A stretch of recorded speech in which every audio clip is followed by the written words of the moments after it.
الحمد لله والصلاة والسلام على رسول الله وعلى آله وأصحابه ومن والاه ومن اتبع سنته إلى يوم الدين أجمعين. أما بعد، فأعوذ بالله من الشيطان الرجيم. بسم الله الرحمن الرحيم.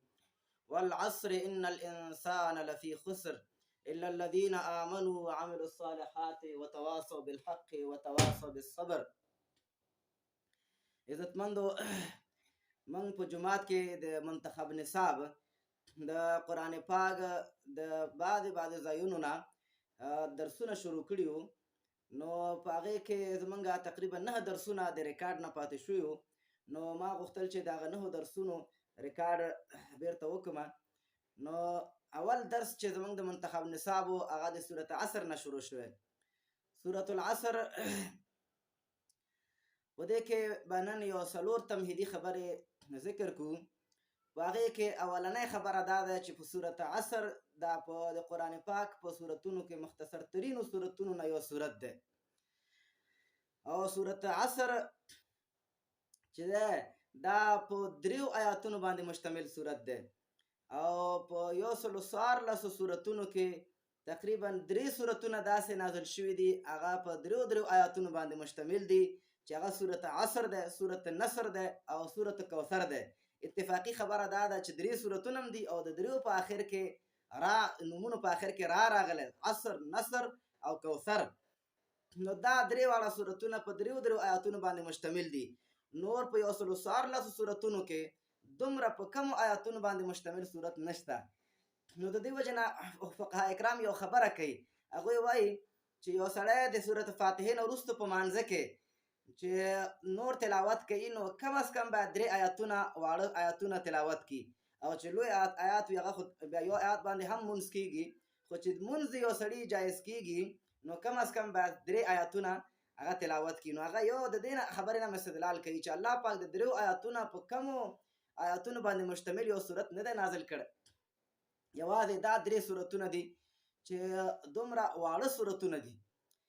او دویمه خبره هغه دا ده چې سورة عصر په نزول کې په اولنو سورتونو کې دا یو سورت دی، دا په هغه سورتونو کې دی چې په ابتدا کې په نبی علیه السلام باندې نازل شوي دي، په هغه سورتونو کې دی. او یو ناشنا او عجیبه خبره دا ده چې سورة عصر دا د الله رب العزت حکمت دی چې کوم سورتونه واړه دي دا سورتونه په ابتدا د اسلام کې نازل شوي دي، او وروستو بیا لوی سورتونه نازل شوي دي. نو دا واړه سورتونه په ابتدا کې نازل شوي دي، خو البته دا واړه سورتونه د حجم په اعتبار سره وړوکه صورت دی، خو لیکن د معنا او د مفهوم په اعتبار سره دا دویمه خبره په دې کې دا ډیر لوی صورت دی. دا قرآن پاک الله رب العزت په 23 کلو کې نازل کړی دی. نو په ابتدا د اسلام کې واړه سورتونه نازل شوي دي، بیا د وخت تیریدو سره دا سورتونو د حجم غټېدلو، لیکن د وړو سورتونو کې چې کومه معنا او مفاهیم پروتو د وضاحت او تفصیل په هغې کې کېدلو، خو دا واړه سورتونه چې دي دا د حجم په اعتبار سره اگر که واړه دي، خو لیکن د معنا او د مفهوم په اعتبار سره ډېر لوی دي، ځکه دا لوی سورتونه بیا د دغې وړو سورتونو د تفصیل کې الله رب العزت نازل کړي دي. دغه فلسفه او دغه حکمت ته الله رب العزت په سورة هود کې اشاره کړی. فرمایي الله رب العزت: اعوذ بالله من الشیطان الرجیم، بسم الله الرحمن الرحیم، الف لام را کتاب احکمت آیاته ثم فصلت من لدن حکیم خبیر. الله رب العزت فرمایي چې دا داسې کتاب دی احکمت آیاته چې مضبوط کړي شوي دي آیاتونه ده، ثم فصلت بیا په دې کې وضاحت کړی شوی دی من لدن حکیم خبیر، د طرفه د هغه ذات نه چې هغه حکمتونو والا ذات دی، خبیر خبردار دی. نو د خبردار ذات د طرف نه په اوله کې دا آیاتونه مضبوط کړي شوي دي، بیا وروستو د هغې وضاحت کړی شوی دی. نو په لوی سورتونو کې بیا د دغه مختصرو سورتونو وضاحت شوی دی.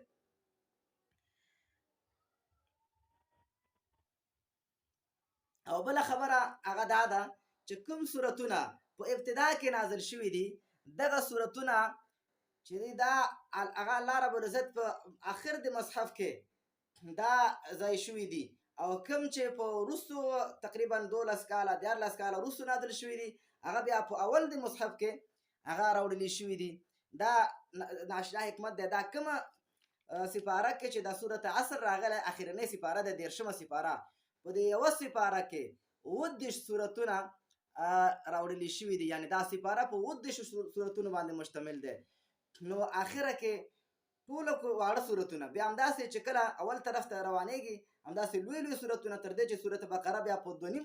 څلورمه خبره دا ده چې کوم سورتونه چې په ابتدا د اسلام کې نازل شوي دي، نو دا سورتونه په ابتدا او د دې شروع په داسې انداز سره شوی دی چې داسې یو عجیب و ناشنا کیفیت سره الحاقه ما الحاقه وما ادراک ما الحاقه القارعه ما القارعه، هغه ورځ چې ټنګونکې د زړونو لره، ما القارعه څه د ټنګونکې ورځ، الحاقه ما الحاقه معنا څه د ثابتېدونکې ورځ، دارنګې عما یتساءلون د څه په باره کې تپوسونه کوي دوی، عن النبأ العظیم په باره د خبر لوی کې چې هغه د قیامت خبر دی د آخرت، الذي هم فيه مختلفون، هغه چې دا خلک په هغې کې اختلاف کوي.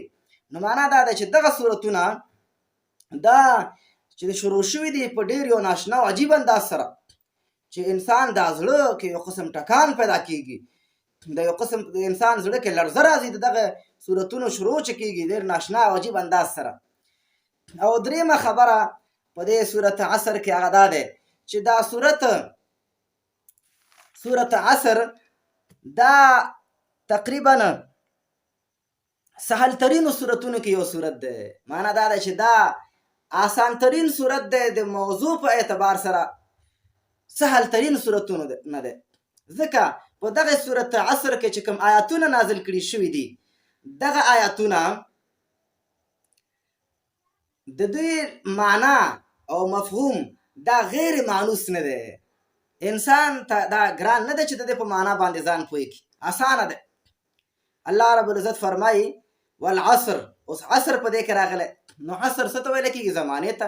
دا په فارسی کې اردو کې دا لفظ استعمال دی عصر حاضر او عصري، دا شی عصري دی معنا د زمانې سره موافق شی دی. او دارنګې انسان په دې کې راغلی، انسان دا غیر مانوس لفظ نه دی، دا مانوس لفظ دی، دا تر دې چې په پښتو کې هم دا لفظ استعمال دی. خسران او تاوان دا چې دا په اردو په فارسی کې خساره او خسران دا لفظ استعمال شوی دی. الا الذين آمنوا، ایمان لفظ دا د سره هر سره بلد دی. وعملوا الصالحات، عمل دا لفظ هم غیر مانوس نه دی. الصالحات د صالح جمع دی، نو صالح نیک ته ویل کېږي، دا هم د لفظ سره هم موږ بلد یو، آسان دی، غیر مانوس لفظ نه دی. البته وتواصوا بالحق، دا تواصوا بالحق دا لږ غیر مانوس ښکاري، خو البته دومره خبره یاد ساتل پکار دی چې د هغه اصل مصدر او مشتق منه ته چې کله موږ وګورو چې دا څه نه مشتق شوی دی، هغه اصل د نو هغه لفظ بیا مانوس دی، دا د وصیت نه راغستل شوی دی. او وصیت لفظ سره چې دی موږ تاسو آشنا یو، وصیت ویل کېږي مضبوط حکم ته، قوي فیصلې ته.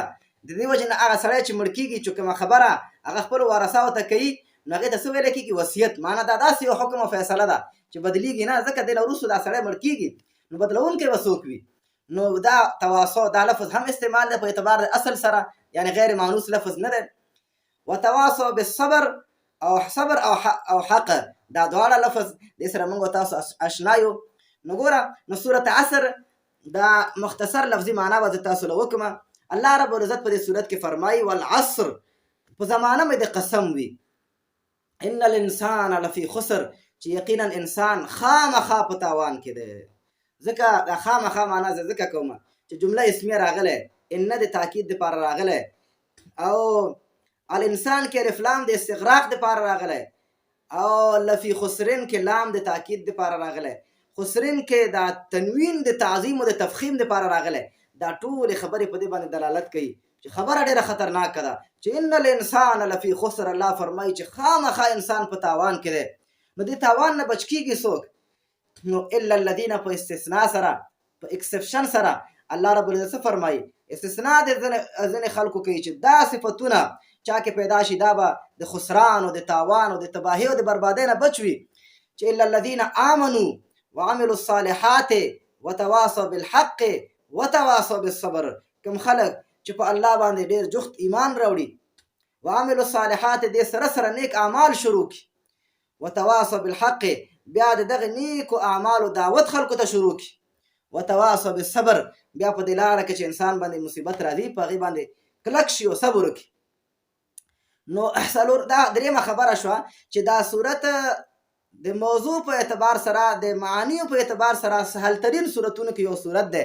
البته د معانیو علما یو خبره کوي چې دې ته ویل کېږي سهل ممتنع. سهل ممتنع دې ته ویل کېږي سهل ممتنع. سهل ممتنع دې ته ویل کېږي چې هغه ظاهره کې خو آسان ښکاري لیکن جوور پکې ورشي نو په هغې کې ډېر معانی پروت دي، د هغې جوړوالي ته تل ته څوک کوزېدلی نه شي، هغې د تل نه څوک معلومات حاصلولی نه شي چې تر څو قوي علم ورسره نه وي مضبوط. نو دا سهل ممتنع صورتونو کې یو صورت دی. نو څلورمه خبره هغه دا دی چې دا صورت د قرآن پاک په صورتونو کې جامع ترین صورتونو نه یو صورت دی، ډېر جامع صورت دی. وجه دا ده چې په دې کې الله رب العزت ډېر ناشنا هغه وروستو به هغه خبره درته انشاءالله وکړم چې دا ولې جامع دی. خو البته د هغې نه مخکې ګوره خامخا یو انسان ذهن ته دا خبره راځي چې څوک لږ څه ناڅه د قرآن پاک سره هغه بلدتیا لري چې ګوره ته صورت عصر ته جامع وایې نو ظاهره کې خو دا معلومیږي صورت اخلاص جامع دی. وجه دا ده چې رسول الله صلی الله علیه وسلم د صورت اخلاص په باره کې څه فرمایلی دي چې ثلث القرآن دا درېیمه حصه د قرآن دی. نو ته وایې چې صورت عصر جامع دی. نو مونږ وایو چې نه، صورت عصر صورت اخلاص کې الله رب العزت د قرآن د ایمان بنیاد او اساس ذکر کړی چې هغه ته څه ویل کېږي توحید. صحیح ده چې دا توحید چې دی د ټولو ایمانیاتو اساس او بنیاد دی، خو البته ټول دین او ټول ایمان خو توحید نه دی که نه، نو په دین کې خو ډېر نور شیان موجود دي. نو د دې وجې نه صورت اخلاص ته موږ دومره جامع صورت نشو ویلی څومره چې صورت عصر جامع دی. دغه رنګ ذهن ته دا خبره راځي چې صورت فاتحه ډېر جامع صورت دی. الله رب العزت ورته ولقد آتیناک سبعا من المثانی والقرآن العظیم ویلی دی، او په هغې کې چې کومه فلسفه الله ذکر کړی دی د فلسفې په اعتبار سره ډېر جامع صورت دی. نو دا خبره صحیح ده، دا مسلمه خبره ده چې د فلسفې په اعتبار سره قرآن پاک ډېر جامع ترین صورتونو کې یو صورت دی هغه صورت فاتحه. خو البته نو قرآن خو یوازې د فلسفې کتاب هم نه دی. نو قرآن اصل موضوع د قرآن څه شی دی؟ اصل موضوع د قرآن د هدایت، هدن للناس هدن للمتقین. او په مانځه کې موږ په هر رکعت کې په صورت فاتحه کې دا خبره کوو چې اهدنا الصراط المستقیم، الله ته موږ ته د هدایت لاره وښیه. نو ګوره نو اصل موضوع د قرآن څه شو؟ هدایت شو. نو د هدایت په اعتبار سره چې کوم جامعیت په صورت عصر کې پروت دی دا جامعیت په یو صورت کې بل نورو صورتونو کې نشته. نو د دې وجې نه نو موږ وایو چې د صورت فاتحې نه دا هم ډېر جامع دی، ځکه چې د صورت فاتحه کې یوازې فلسفه ذکر دی او په صورت اخلاص کې یوازې توحید ذکر دی. ټول دین نه توحید دی او نه فلسفه ده او ټول ایمانیات، بلکې هدایت. قرآن پاک کې موضوع الله ذکر کړی د هدایت. نو صورت عصر په باره کې به زه ستاسو ته امام شافعي رحمت الله علیه یو قول پیش کړم. امام شافعي رحمت الله علیه یو خبره کړې د صورت عصر د جامعیت په باره کې.